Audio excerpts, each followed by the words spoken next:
Kentucky kind of was the stereotypic brother against brother. People want to change now. The election in 1899 was very ugly. He wasn't like your typical Kentucky politician. He could have been considered a bully. As they approached the building, there was a shot. Divided the people of Kentucky again for a long period of time and put them on a detour away from progressivism.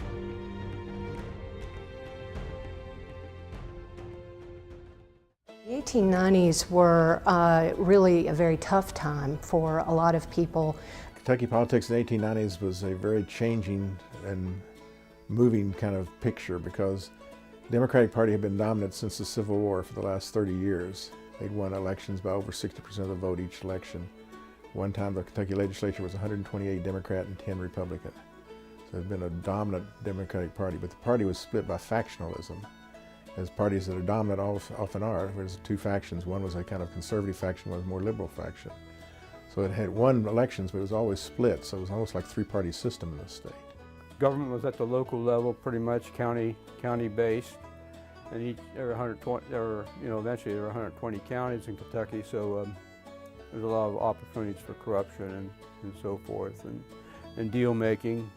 Politics was very combative, a lot of shenanigans going on, a lot of cheating, vote buying, and very, very partisan political and legal events going on at that time too. You had a bit of large political lobbies, mainly the Louisville and Nashville Railroad was the main one, which had everybody on its payroll basically. Every county that it went through had an attorney that was on its payroll. Every legislator in the counties that it traveled through was on the payroll of the L&N just about. So it had a real powerful influence in Kentucky politics. They said that nobody could pass a bill without the approval of the L&N. For Goebel especially, it was important for him because as a lawyer, he was working in railroad and corporate law. Goebel represented people who were injured in railroad accidents. He fought for low wage, the laborers for railroads who were not paid that much, and they worked long hours and so forth. There was a strike against the L&N Railroad in the 1890s, and about 10% of the workers were laid off or fired, and 1,400 employees of the railroad protested, went out in public, with the signs and protesting, and Goebel defended those people against the railroad, and because of his long history of fighting the railroad, those were the railroads became, especially the L&N, became his enemy. Kentucky kind of was the stereotypic brother against brother. There were a lot of families that had sons or fathers that fought for the North and some that fought for the South, so it really was a divided state. People want to change now. They want to change. And there's change taking place anyway with the populists and these two Democratic factions and the Republican Party coming stronger and stronger. So in that atmosphere, Goebel comes to the forefront. Goebel was actually born in the North. He was born in Pennsylvania and in 1856, and then his father was a Union soldier during the war, and then after the war they moved to Kentucky, and those play a big part. His parents were immigrants, they were German, and his being from the North, his parents being immigrants, and his father fighting for the Union made him suspect by a lot of people, especially Southern sympathizers, as time went on in the 19th century. He did get a law degree from Cincinnati Law School in the 1870s. And then he attracted the attention of some very prominent politicians, probably the two most prominent politicians in Northern Kentucky's ever had, in fact. One of them was John W. Stevenson, who was a United States Senator, was the governor of Kentucky, and later president of the American Bar Association. And then John G. Carlisle, who was also a United States Senator and Secretary of the Treasury in the United States. These are two very important people. And Goebel studies under one, under Stevenson, and becomes a law partner of the other. They're very establishment people. He breaks with both of them eventually because they're establishment and he's anti-establishment. But he makes they get him started. And once he gets started, that's the way you start out in politics. You get to start, then you're on your own. They got him started and he used their basis and their support to go on from there. He really wasn't a good speaker. He wasn't charismatic in any way. He was very quiet, he was very private, and he was kind of depending on what you thought about him, he could have been considered a bully. A lot of people thought that he was power hungry. Other people took him to be a friend of the common man because he did take on these cases where workers for the railroads, he was trying to improve the workers' conditions. He also supported advanced civil rights for women and blacks. So these were very progressive ideas in the 19th century. He was very good at organizing. Even though his personality may not have been that warm and fuzzy, he was very good at getting support. Goebel was state senator in 1887. 8 years later, he was senator pro tem, the head of the Senate, so he was rising rapidly. Then he almost fell to the end, to the bottom, because of the Sanford assassination as it took place in northern Kentucky. Goebel was a rival of this man, John Sanford, who was another Democrat. Sanford represented the old school Democrats, Goebel the new school Democrats. Sanford represented the Carlyles and the Stevensons. Goebel had broken with them and moved him on. And they were arguing over a lot of things in northern Kentucky, including the toll road issue. Toll roads at that time were often operated by private industry. You had to move from place to place and pay the tolls. Also bridges and things like that. There were several things they argued about. John Sanford and Goebel were bitter enemies, bitter factional enemies. Goebel even bought a newspaper, and in that newspaper he then used the words, he referred to Sanford as Gonorrhea John.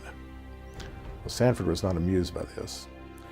And they seemed to just kind of meet by accident at the First National Bank, which was located in the middle of the block on the west side of Madison, the middle of the 500 block of Madison at the time. Each man has his right hand in his pocket, which is odd. And they shake hands. Apparently the right hand was around a pistol. And they shake hands, and then Goebel says to, Sanford says to Goebel, I assume that you're the author of that article. And Goebel says, I am. And then as quickly as 2 snaps of a finger, the bullet, they draw their pistols at point blank range, closer than we are, and they fire. In fact, one of the bystanders had powder burns he was so close. Goebel had a bullet hole in his coat from Sanford's gun. But Goebel killed Sanford, shot to the forehead. And Goebel seemed to be an outcast in his party because of that. He made his amends. He built the bridges back that he burned. He made gained the support again. Became the big man in Kentucky politics in Kenton County, and Kenton King again was ruling Kentucky. He was in the state Senate when he was nominated for governor in 1899. The big controversy that started right before the election, he pushed through some legislation, it's called the Goebel election law, where a committee was formed, an election committee was formed that would vet any disputed elections, gubernatorial elections. So that is kind of ironic considering what happened later on in the election.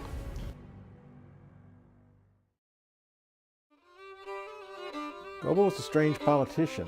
Politicians are usually backslapping, baby kissing, shaking hands, loving people. Goebel was cold and aloof. He was one of the people who knew him and followed him on the campaign trail said he never saw a man who so closely suggested the reptilian as Goebel did. It's not a good thing you want to have said about you if you're a politician, really. He wasn't like your typical Kentucky politician, go out before the people and give speeches, or fancy speeches or kind of speech making that's Kentucky's famous for. He was a backroom fellow. Now, what he did in the back rooms with his deals, with his political deal making, was not necessarily bad, but it was very easy to look at it as corruption, operating behind the scenes. But that's what he was good at. He's a great organizer and great at making deals. A political boss, one of the first ones in Kentucky politics, a man who he would make deals to get the things he wanted. He couldn't go out and give the fiery speech that inspired people to go out and do things.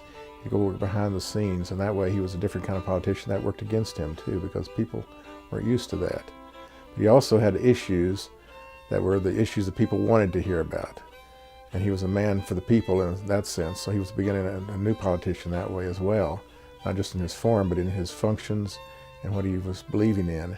And so he became a very popular politician, not because of what he did on the stump as a political speaker, more what he did as what he said on the stump, what he argued, what he stood for, what he wanted. Goebel and the L&N hated each other, basically. That's the simplest way to say it. The Louisville-Nashville Railroad was the biggest monopoly in Kentucky, the biggest corporation in the state, and it governed the state's politics, really. And Goebel saw this. Also, he probably was a rising politician in northern Kentucky. He supported a lot of people who had claims against the L&N. He made a lot of money against the L&N Railroad as a lawyer, supporting claims against them. So they didn't like him for that reason. He didn't like them for other reasons as well. And so he became a very advocate of stricter controls and this great monopoly, this great power in Kentucky politics. And of course, the L&N didn't like this at all either, so they eventually purchased a whole newspaper to publish stories against Goebel when he's running for governor. And Goebel says the same thing against the L&N when he's running for governor in his first speech. He says, "I fear no foe," and he's including the L&N Railroad, and he's very definite about that. He's very much opposed to the L&N. It really could almost be considered political suicide because the railroads were extremely powerful, and it was extremely important because the coal mines were working in eastern Kentucky, and that was the only way you could get the coal out was through the railroads. Of course, transporting goods from above the Ohio River down through Kentucky to Tennessee or to ports to areas in the deeper south. The railroads were extremely important, and it shows the level of either political astuteness on his part in terms of helping in terms of his political career, because he knew that the everyday worker would support him in his fight against the railroads. But it was also, I think, very dangerous. The election in 1899 was very ugly. There were accusations of cheating on both sides. Most of the discussion about the controversy of the election was that there was vote buying. The L&N Railroad was a big supporter of Taylor, and so there were rumors or questions of their involvement. There were some questions of bullying, trying to use violence to get people to vote one way or the other. So it was that kind of shenanigans that were going on. The election commission that Goebel helped form actually said that the Republican candidate, William Taylor, was the winner of the election. But the democratically held legislature decided to investigate because there were so many allegations of cheating. The election commission looks at the returns. These have been all appointed by Goebel. These men were all Democrats. They were all supportive of Goebel. Everybody expected the election commission to throw out enough votes themselves and say Goebel had been elected. But to the surprise of everybody, the election commission that Goebel had set up himself said that Taylor had won by a 2-to-1 vote. They decided in favor of Taylor. Said that his enemies said that Goebel had overlooked only one thing in his search for office. He overlooked the possibility that men might be honest. That these men had voted 2-to-1 for so that was the first step in the election, and that said that Goebel was not elected, and Taylor was.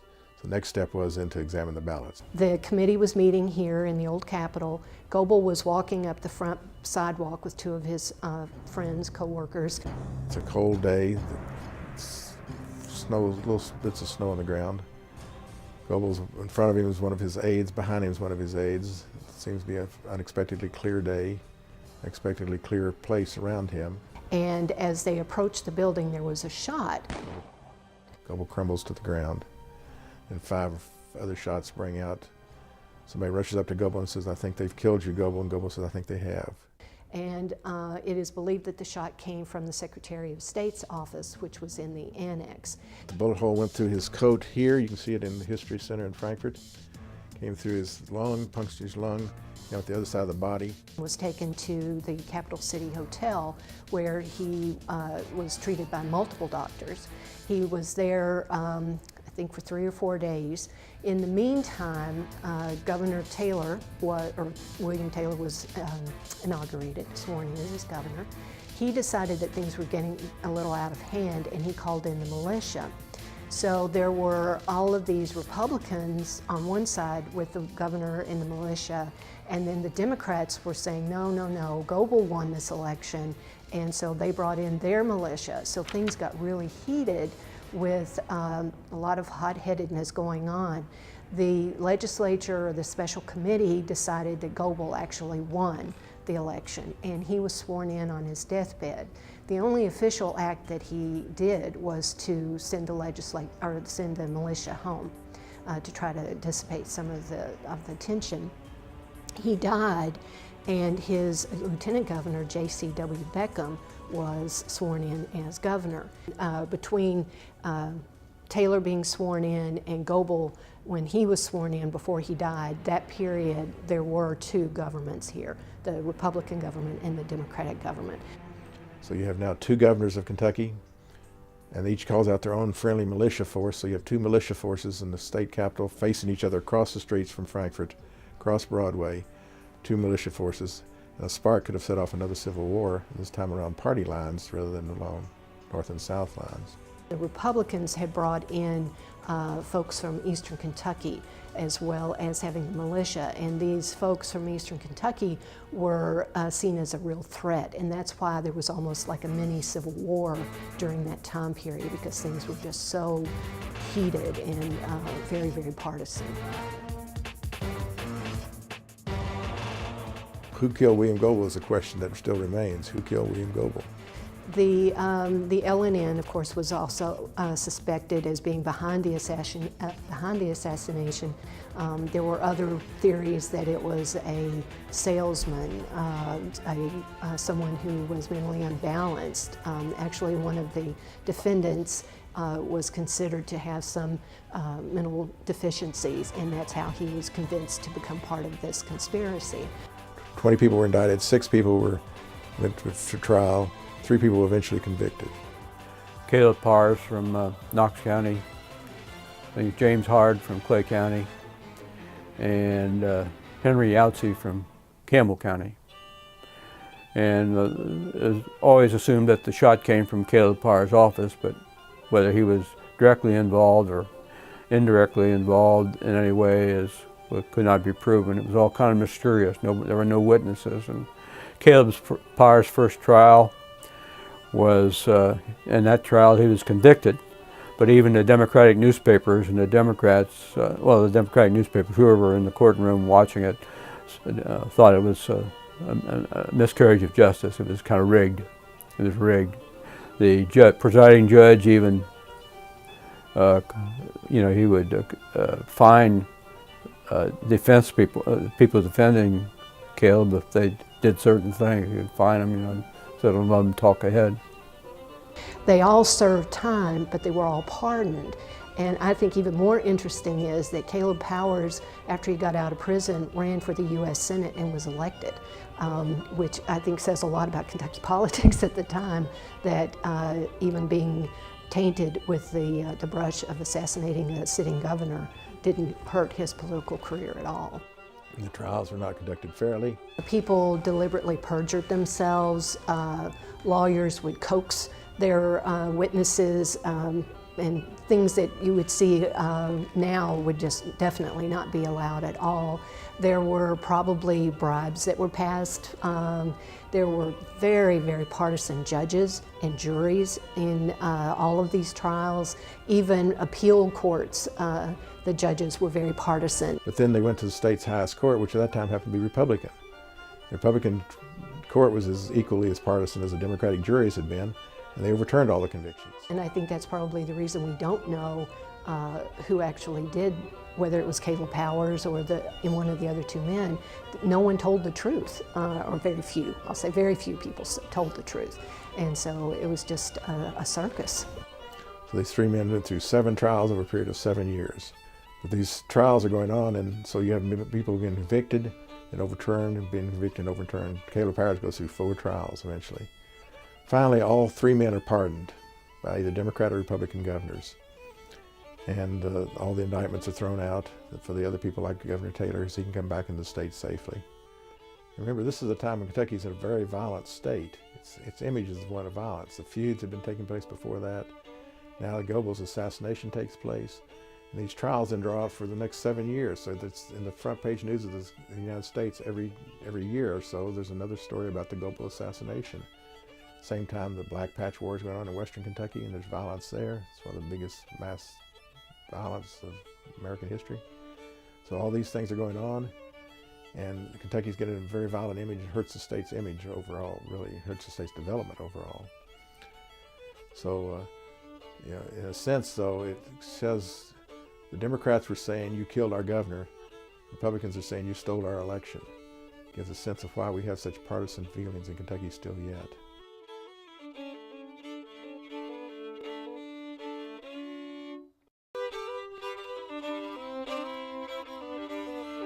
There's a lot of debate about how Kentucky would have turned out if Goebel had not been assassinated. Some folks think that the progressive movement died with him, that Kentucky went back in time in the way they think about things and the way they do things. Yes, his being assassinated kind of divided the people of Kentucky again for a long period of time, and kind of put them on a detour away from progressivism to some degree. And there are others that think that that's not really the case, because there were progressive legislations, laws that were passed, and there were reforms made. And it's possible that once he became governor, maybe he would have stopped caring about the common man and just focused on his power. So it really is kind of hard to say one way or the other whether Kentucky would have been better or worse if he had lived and served out his term as governor.